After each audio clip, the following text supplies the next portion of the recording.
আহা হা হা, এ হলো ব্রজভূমি। আর এখানে ফুলগুলো তারা এই ব্রজভূমিতে জন্ম নিয়ে মাছ মাংস খাওয়ার জন্য ভগবানকে চিনতে পারলাম না, গৌরাঙ্গ মহাপ্রভুকে চিনতে পারলাম না, চিনল কারা? বিদেশিরা চিনল। যারা সুন্দর গম ক্ষেত, দেখুন কত গম ভরে উঠেছে ক্ষেতের মধ্যে। আহা হা, দেখুন কত গম, এখনই ভালো করে ফুটেনি। হ্যাঁ, এই যে আলু উঠানে তৈরি চলছে। দেখুন এই যে দেখুন, এই যে দেখুন আলু, এই দেখুন। শুধু খালি বৃন্দাবনে তো আসছেন, খালি ইট পাথরের ঘর বাড়ি দিকে চলে গেছেন, কিন্তু আসলে বৃন্দাবনের যে সৌন্দর্যটা এটা আপনারা অনেকে উপলব্ধি কম করতে পেরেছেন। দেখতে পাচ্ছেন আকাশ পুরো ঝলমল করছে, সূর্য অস্ত হবে এখন। রাধে রাধে। তো আমরা কোথায় চলে আসলাম আজকে? আমরা এখন আসছি এই যে চাষিরা এখানে আলু লাগিয়েছে আর গম লাগিয়েছে, সেই আলুর ক্ষেত দেখতে আসলাম, কত আলু হয়েছে। আচ্ছা, বৃন্দাবনে আলু ক্ষেত।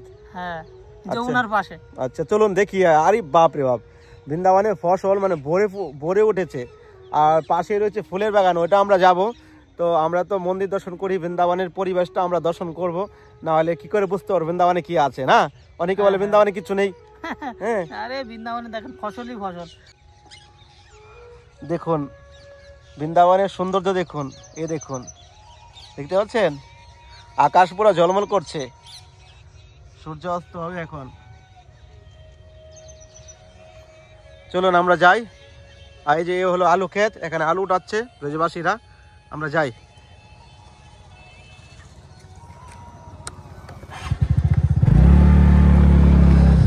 রাধে রাধে, বৃন্দাবন ধাম কি জয়।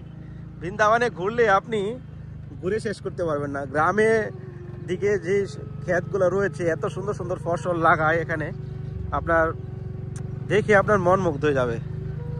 তো প্রভু, আপনার কেমন লাগছে এসব দেখে? দারুণ, একদম পুরো মাঠকে মাঠ আলু ভরা, ফসলে ঝকঝক করছে। আপনারা শুধু খালি বৃন্দাবনে তো আসছেন, খালি ইট পাথরের ঘর বাড়ি দিকে চলে গেছেন, কিন্তু আসলে বৃন্দাবনের যে সৌন্দর্যটা এটা আপনারা অনেকে উপলব্ধি কম করতে পেরেছেন। এই দেখেন আমার ব্রজবাসী মায়েরা এখানে সব এই আলু তুলছে। একটু আলু তুলে দেখান না, দেখেন আলু আছে কিনা, না এমনি খালি বলে যাচ্ছেন? চাষিরা না, ওরা কি দেখুন খাতায় লিখছে, ওখানে পয়সা। এই যে আলু খেতে, যে আলু এখন হবে, একটু আলু উঠে দেখলে ভালো ছিল। আলু দেখা যাচ্ছে এখানে অনেক। এই দেখুন এখানে ব্রজবাসী ভক্তরা এখানে ইয়ে করছে, আলু উঠালো এখন। এই দেখুন এখানে বক পাখি, এই দেখুন কত সুন্দর জায়গা। এসব কি সরকারি জায়গা নাকি কারো আন্ডারে? না না, এটা তো আসলে সরকারই ছিল, যমুনা নদীর চর এগুলা। সরকার এটা 99 মাসের একটা লিজ দিয়েছে চাষিদের, এখানকার যারা স্থানীয় আছে তাদেরকে লিজ দিয়েছে, তারা এগুলো ফসল লাগাই খাবে। কিন্তু এখন আমি যেদিকটা জায়গা নিচ্ছি ওটাও তো, ওখানেও সব ফসল হতো, কিন্তু এখন সব প্লটিং করে বিক্রি করে দিচ্ছে আর কি। এই যে দেখুন, এই যে দেখুন আলু, দেখুন দেখতে পাচ্ছেন আলু একদম এর ভিতরে আলু ভরা। যখন চাষিরা 1-2 দিন বাদে উঠাবে তখন এর ভিতরে দেখতে পাবেন আলুই আলু। দেখুন এসব আলু সব উপরে উঠে গেছে, সব উপরে উঠে গেছে। 2-1 দিন বাদে যখন এটা যখন এই আলু উঠাবে না, তখন খালি আলুই আলু দেখতে পাবেন এর ভিতরে, একদম ভরা। এখান থেকে যত দূর চোখ যাচ্ছে, যত দূর নজর যাচ্ছে, তখন সব শুধু আলুরই ক্ষেত। আরে বাপ রে, যত দূর নজরে বের পাবে খালি আলুই আলু দেখতে পাবে। খুবই মানে টেস্ট হবে যমুনা মায়ের আলু না এগুলো। এই আলুগুলা বাজারে আসলে তখন সস্তা হয়ে যাবে, আলু 8 টাকা 10 টাকা কিলো এসে যাবে। এখন তো আলু 15 টাকা 20 টাকা কিলো। এই আলু উঠে আসলে পর তখন 8 টাকা 10 টাকা এসে যাবে। হ্যাঁ, আর বৃন্দাবনে আর মিষ্টি আলু বৃন্দাবনে পাওয়া যায় না প্রভু? এখানে সব কেমন আলু? এখানে বাংলায় এক ধরনের আলু পাওয়া যায়, লাল লাল আলু। এই আলুগুলো আমাদের বৃন্দাবনে পাওয়া যায় না, কিন্তু ওটা ননিতালে পাওয়া যায়। ননিতালের থেকে যে আলুগুলো আসে লাল লাল আলু, লম্বা লম্বা। এই আলুর মধ্যে কেমন একটা গন্ধ পাওয়া যায়, এটা কেমন, এত টেস্ট নাই কিন্তু। এই টেস্ট নাই, বৃন্দাবনের যে শাকসবজিগুলা এইটার টেস্ট কম, আর বাইরের যে শাকসবজিগুলো টেস্ট বেশি। কারণ কি, বাইরের যে শাকসবজিগুলো ওগুলো মায়ায় ভরা, আর বৃন্দাবনে কোনো মায়া নাই। এখানে তো মায়া দেবী এখানে কাউকে বশীভূত করতে পারে না। আচ্ছা, বৃন্দাবনের বাইরে যারা আছে তারা সব মায়াভুক্ত, মায়ার অধীন, কিন্তু বৃন্দাবনের অধীনে মায়া চলে। এই জন্য বৃন্দাবনের ভক্তদেরকে এখানে মায়া ধরতে পারে না। আচ্ছা, এই জন্য এখানে ওই যে ভাগবতে আছে না জ্ঞান বৈরাগ্য, তো জ্ঞান বৈরাগ্যর মা আছে, সেখানে তো জ্ঞান বৈরাগ্য মায়াদেবী এখানে তাদেরকে কেউ ইয়ে করতে পারে না, ধরতে পারে না এখানে। আচ্ছা, এখানে জল তো নোনা জল না, না জল মিষ্টি জল। ওই যে ওইদিকে দেখেন ওই মেশিন চলছে, বোরিং চলছে, জল সুন্দর একদম টকটকা মিষ্টি জল একদম। চলেন দেখি। এইদিকে যাওয়ার রাস্তা নাই না, ওইদিক দিয়ে ঘুরে আসতে হবে। ওই যে এখন কুল বাগান, একদম প্রত্যেকটা গাছে কুল ভরে আছে, খাওয়ার লোক নেই এত কুল সে কুল খাওয়ার লোক নাই, বড়ই খাওয়ার লোকই নাই এখানে। কে খাবে? পেকে পেকে আপনা পড়ে যাচ্ছে। আমরা ওই দিন বাগানে গেলাম, আরে বাপরে বাপ, কমসে কম 50-60টা গাছ রয়েছে, কোনো খাওয়ার লোক নেই।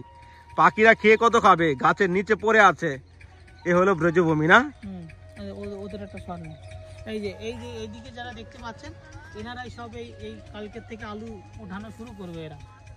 হ্যাঁ, এই যে আলু উঠানো তৈরি চলছে। দেখুন এইসব, এই যে প্রথম আলুর এগুলো ওই গাছগুলো ছিল যে শুকিয়ে গেছে, ওইগুলো পরিষ্কার করলো আগে, তারপরে আলু উঠানো শুরু করবে। এই দেখুন গাছগুলো উঠিয়ে রেখে দিয়েছে, শুকিয়ে গেছে। बाबा से पूछो क्या एकड़ जमीन में लगाया इसने आलू। बाबा आपकी एक शॉट ले लो, रुक जाओ। आपके यूट्यूब पर है, यूट्यूब में एक शॉट चल रहा है आपकी। अब बताइए क्या एकड़ जमीन में आपने लगाया? 30 एकड़। पूछो 30 एकड़ से आलू लगाया। सही आलू है? अच्छा 30 एकड़ जमीन तो 8 साल में लगाता है? 8 साल लगाता है। अच्छा कितना तो लगभग आपको इसमें कितने मुनाफा होंगे इस साल आप जो सोच रहे? वो तो रेट के ऊपर है। अच्छा, रेट अच्छा। क्या बनेगा। अच्छा कैसी पैदावार निकलेगी। फिर आप पिछले साल से इस साल आलू की फसल बढ़िया है आपके हिसाब से? आप तो हर साल लगाते हो। ऐसी है, कोई खास बढ़िया नहीं है। खास बढ़िया नहीं है। मतलब कितना किलो हो जाता है, कितना टन कम से कम? एकड़ में कितने किलो हो जाएंगे, लगभग कितने कुंटल हो जाएंगे? 1 एकड़ में मानो करीब 150 कुंटल। 150 कुंटल आलू ही आलू। अगर बढ़िया आलू होगा तो अच्छा 100 कुंटल तो हो ही जाएगा। আলু ই আলু। তো বৃন্দাবনে আলুর কোনো অসুবিধা নেই, একাদশীতে আলু, হ্যাঁ এমনি আলু, যে কোনো সবজি রান্না করে আলুই আলু। তো ব্রজেতে কোনো কিছু অভাব নাই, এখানে 12 বছর আপনি সব রকম সবজি পাবেন। কিন্তু স্বাদের দিকে তো বলে লাভ নাই, মহাপ্রসাদ হিসাবে আমরা পাই, যা হয় তাই স্বাদ না।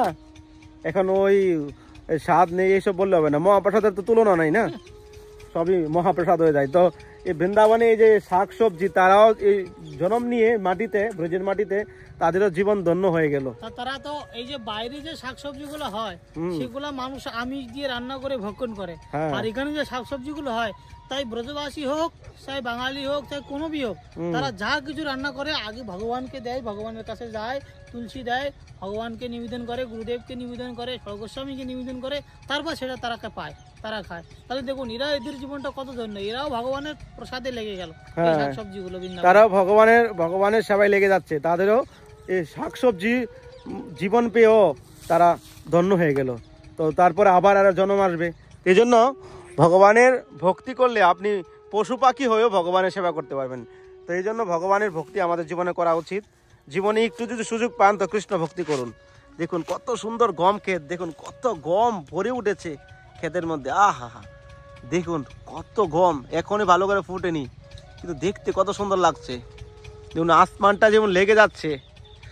আমি দেখি যে আমাদের অন্য জায়গা থেকে, মানে বেঙ্গলের থেকে, এই বৃন্দাবনের আসমান অনেকটা নিচু লাগে, প্রায় সময় নিচু লাগে। দেখুন নিচু লাগে না? দেখুন তো প্রভু, এখন কত নিচু লাগছে, যেমন আকাশটা ছুতে পারবেন, এত সুন্দর লাগছে। এ দেখুন কত সুন্দর লাগছে দিক দিয়ে, ওদিকটা খুব সুন্দর জায়গা। দেখুন আসমানটা যেমন মাটিতে লেগে যাচ্ছে, কত সুন্দর লাগছে এই ব্রজভূমি। এই ব্রজভূমির সৌন্দর্য তুলনা করা যাবে না। আর ব্রজভূমিতে আপনি ওই 4 দিন 5 দিন ঘুরে উপলব্ধি করতে পারবেন না কখনো। এই ব্রজভূমিতে বছরের বছর থাকতে হবে, তাহলে হয়তো একটু অনুভব করতে পারেন না প্রভু? আরে আমার তো 12-14 বছর হয়ে গেল, আমি পয়লাবার এই জায়গায় আসলাম। এ দেখেন 12 বছরের মধ্যে একবারে প্রথমবার এই জায়গায় এসেছে। তা সত্যি আমিও প্রথমবারই এসেছি, আমিও কিন্তু 2-3 বার আসার কোনো কথা নেই। আমি ওই আগের যে রাস্তাটা চলে গেছে, আমরা যে রাস্তায় উঠবো এখন, ওই রাস্তাটা আমি তো প্রায়ই যাই, কিন্তু এই দিকে আমি যাইনি কোনোদিন। তো সৌন্দর্যের কথা কি বলবো, আর মানে কৃষ্ণ আর দূরে নেই, আমাদের কাছেই রয়েছে। তো প্রভু কিছু বলেন। কি বলবো, আসলে বৃন্দাবনের যেটা এটা হলো চিন্ময় ধাম, এটা হচ্ছে গোলক ধাম। প্রভু গোলকের থেকে এই বৃন্দাবনটাকে আনছিল লীলা করার জন্য। তো এইখানে সব কিছু চিন্ময়, এখানে আপনি যা চাইবেন তাই পাবেন। যদি একটু আপনি কৃষ্ণ ভক্তি করেন, একটু আপনি ভগবানের ভজন করেন, তো আপনি জড়জগতের যা চাইবেন তাই পাবেন। কিন্তু যদি আপনি শুদ্ধ ভক্তি চান, ওটা কিন্তু পাবেন না। শুদ্ধ ভক্তি করতে গেলে সবকিছু ছেড়ে আসতে হবে, সবকিছু ত্যাগ করে একেবারে ভগবানের শরণাগত হয়ে এখানে বৃন্দাবনে ভজন করতে হবে। ভগবান সব আপনার থেকে লুটে নিয়ে চলে যাবে। তো আমরা চলে আসলাম আবার সেই রাস্তায়। এবার চিনতে পারছেন কিনা একটু কমেন্টে জানাবেন। আমি বলছি না কোথায় আমরা আসছি। হ্যাঁ, আমরা যাবো ওই ক্ষেতের মধ্যে। ক্ষেতটা খুঁজতে খুঁজতে এত দূর ঘুরতে হচ্ছে। ব্রজভূমির সৌন্দর্য আপনারা ঘরে বসে থেকে অনুভব করুন, যারা আসতে পারছেন না। আর যারা আসছেন এসেও এখানে দেখতে পাবেন এইসব জায়গা। না, এইসব জায়গায় আসতে গেলে কি করতে হবে, কি করতে হবে বলেন প্রভু? বলতে পারছি না এখন এইসব জায়গায় আসতে গেলে সব সময় তো এখানে এই যেমন ধানের সিজনে ধান, গমের সিজনে গম, ফুলে এ দেখুন কত সুন্দর ফুল। আহা হা হা, এ হলো ব্রজভূমি। আর এখানে ফুলগুলো, তারা এই ব্রজভূমিতে জন্ম নিয়ে তাদের মনুষ্যজনম, তাদের ফুলের জীবন সার্থক হয়ে গেল। এগুলো তো সব ভগবানের চরণে যাবে, কেউ ভগবানের গলায় হার হয়ে থাকবে। হ্যাঁ, তাদের উপর আমাদের থেকে বেশি কৃপা করেছে, কেননা তারা ভগবানের চরণে যাবে, ভগবানের গলায় যাবে, ভগবানের মাথায়ও সিঙ্গার হতে পারে। তো তাদের মনুষ্যজনম আমরা পেয়েও এতটুকু সার্থকতা লাভ করতে পারিনি। বলেন, এই যে ফুলগুলা দেখছেন, এই যে ফুল, এগুলা এরা যে জন্মগ্রহণ করে এই গাছগুলা এখানে জন্ম নিয়ে, এরা এক একটা এখানে আমাদের বৃন্দাবনের ভাষায় বলে, যে গ্রন্থে উল্লেখ আছে যে বৃন্দাবনে যে গাছপালাগুলো আপনারা দেখছেন, এক একটা মুনি ঋষি, এক একটা তপস্বী, এরা কোটি জনম, এরা হাজারো জনম তপস্যা করছে ভগবানের চরণ পাওয়ার জন্য। আর আমরা মনুষ্য জন্ম পেয়ে, এই এত দুর্লভ মানব জন্ম পেয়ে আমরা ভগবানকে ডাকলাম না, ভগবানকে চিনলাম না। এই দেখুন আজকের মায়াপুরে যখন ইসকন মায়াপুর যেটাকে বলা হয়, ওখানে আমেরিকার লোক, বিদেশির লোক, তারা গৌরাঙ্গ মহাপ্রভুর নামে দু হাত তুলে, দু বাহু তুলে তারা হরে কৃষ্ণ মহামন্ত্র নাম করছে।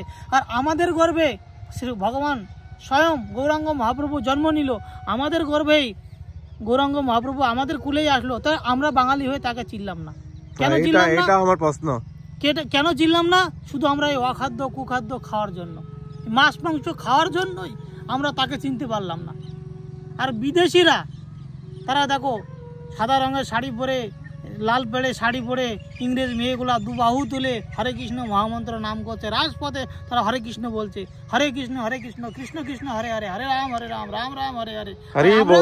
বাঙালিরা মাছ মাংস, শুধু খালি মাছ মাংস খাওয়ার মুখের স্বাদের জন্য, খালি মাছ মাংস খাওয়ার জন্য ভগবানকে চিনতে পারলাম না, গৌরাঙ্গ মহাপ্রভুকে চিনতে পারলাম না। চিনল কারা? বিদেশিরা চিনল, যারা নাইট ক্লাবে অল্প অল্প ছোট ছোট কাপড় পরে যারা ড্যান্স করতো, যারা নৃত্য করতো, যারা নাচতো, যারা অকর্ম কুকর্মের সঙ্গে জড়িত ছিল, অখাদ্য কুখাদ্য যারা খেত, তারা পরিবর্তন হয়ে গেছে। কিন্তু আজকে আমাদের মধ্যে পরিবর্তন হতে পারলাম না। ওদেরকে প্রমোশন হয়েছে আর আমাদেরকে ডিমোশন হয়েছে। হ্যাঁ, এই যে কি বলছে প্রভু, দেখেন ওরা ওদেরকে, আমাদের কালচারটা বিদেশিরা নিয়েছে, বিদেশির কালচারটা আমরা নিচ্ছি। তো এটা আমাদের অধপতন কি? আজকে দেখুন, আজকে ওয়েস্ট বেঙ্গলের মধ্যে ছোট ছোট প্যান্ট পরে কোনটা মা কোনটা মেয়ে এসে চিনা যাচ্ছে না। আমাদের একবার একটু বোঝা দরকার যে আমাদের বাঙালিরা কি করেছে। আমরা বাঙালির জন্য আজকে বিশ্ব নাম হচ্ছে। এই যে স্বয়ং ইসকনের প্রভুপাদ, উনি আজকে বিশ্ব জুড়ে হরিনাম প্রচার করেছে। কে? বাঙালি। তো এই সড় গোস্বামী কি বাঙালি? চৈতন্য মহাপ্রভু কে বাঙালি? আর আগে তো ভারতবর্ষের রাজধানী তো কলকাতা ছিল। হ্যাঁ, তো আমরা বাঙালি হয়ে গৌরাঙ্গ মহাপ্রভুকে চিনতে পারলাম না। চিনল কারা? বিদেশিরা। রাধে রাধে। আর কি বলবো, এটাই সবচাইতে আমাদের সবচাইতে দুঃখ, সবচাইতে মানে আর কি দুঃখের বিষয় হলো এটা, যে আমাদের গর্ভে ভগবান জন্ম নিল, আমাদের গর্ভেই গৌরাঙ্গ মহাপ্রভু আসলো, আমরা তাকে চিনতে পারলাম না। এটাই আমাদের ব্যর্থতা। फूल, ये फूल कोई ये तोड़ के लेके जाता है ठाकुर जी के लिए, ना ऐसे ही रख देता है? बेचने के लिए देता है? कौन सा? बेचने के लिए लेके जाते हैं, फिर वो जो बेच जाते हैं वो वहाँ पे जाते हैं ठाकुर जी के लिए। जमुना जी पे उधर नीचे से घुस जा। দেখুন ফুলটা নেওয়ার জন্য চেষ্টা করছে, নিতে পারছে না। আমি তো ভাবছিলাম একটু ফুল নিয়ে যাবো দামোদরের জন্য,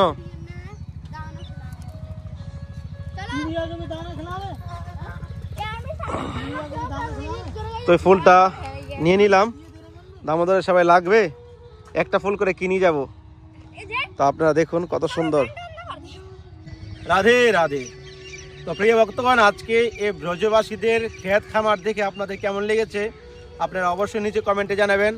আর এই প্রভুর সঙ্গে ফাইনালি আমি এখন ঘোরা শুরু করলাম আর কি। তো প্রভুর মুখ থেকে অনেক হরিকথা শুনেছেন, তো আপনারা অবশ্যই কমেন্টে জানাবেন কেমন লেগেছে। আর আরেকটা নিউজ আপনাদেরকে দেওয়ার প্রয়াস করছিলাম, সবসময় দেই।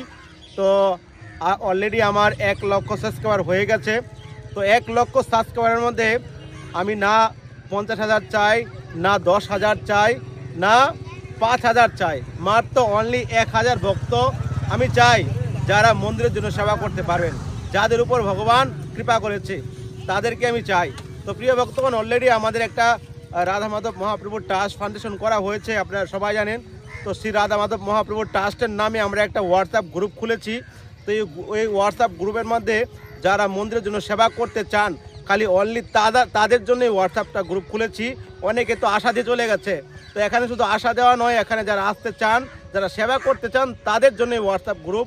তো আমি এখানে মিনিমাম একটা বাজেট রেখেছি মন্দিরের জন্য, মিনিমাম 50,000 যারা মন্দিরের জন্য ডোনেশন করতে পারবেন তারা এই হোয়াটসঅ্যাপ গ্রুপে আসবেন। আর আমরা যদি 1,000 ভক্ত মিলি তাহলে বৃন্দাবনে আমরা দিব্য বড় একটা মন্দির করে তুলতে পারবো, যেখানে নিত্য ভগবানের সেবা হবে, বৈষ্ণব সেবা হবে, হরিকথা হবে, ভাগবত পাঠ হবে এবং অনেক ভক্তরা বৃন্দাবনে আসতে চায়। এখানে থাকার মতো ব্যবস্থা আমরা রাখবো। আর এখন বৃন্দাবনে অনেক সাধু বৈষ্ণবরা আছে, তাদেরকেও আমরা ব্যবস্থা রাখবো। তো এরকম একটা মনের মধ্যে অভিলাষা রয়েছে যেন আমরা কন্টিনিউ ভগবানের নিত্য নতুনভাবে সুন্দরভাবে সেবা করতে পারি, এটাই আমার জীবনের উদ্দেশ্য ছিল। তো প্রিয় ভক্তগণ, এই মনঃসংযম পেয়েছি, আজকে আছি, কালকে আমরা এই জগৎ থেকে চলে যাব, কিন্তু শেষ দিনে আমরা কি নিয়ে যাব? নিয়ে যাওয়ার মতো একটাই, যেটা আমরা ভগবানের জন্য কিছু করব, সেটা আমাদের জীবনের সঞ্চয়। তো আপনারা যাদের ভক্তি আছে, প্রীতি আছে, যাদের ভগবান সামর্থ্য দিয়েছে, তারা এই হোয়াটসঅ্যাপ নাম্বারে যুক্ত হন। অনলি 1,000 ভক্তর সহযোগিতার মাধ্যমে আমরা বৃন্দাবনে একটা মন্দির করে তুলতে চাই। বৃন্দাবনে বর্তমান অবস্থায় জায়গা পাওয়াই মুশকিল, যদি সেরকম অর্থের ব্যবস্থা হয় তাহলে রাধাহানি আমাদেরকে সব ব্যবস্থা করে দেব। তো প্রিয় ভক্তগণ, এই হোয়াটসঅ্যাপ নাম্বারে আপনারা অ্যাড হন আর প্রতিদিন বৃন্দাবন ধাম দর্শন করে মনঃসংযম সার্থক করেন। তো প্রিয় ভক্তগণ, এখানে ভিডিওটা শেষ করছি, ভালো থাকুন সবাই, আর চ্যানেলটি সাবস্ক্রাইব করে রাধাহানি ফ্যামিলি মেম্বার হয়ে যাবেন। রাধে রাধে।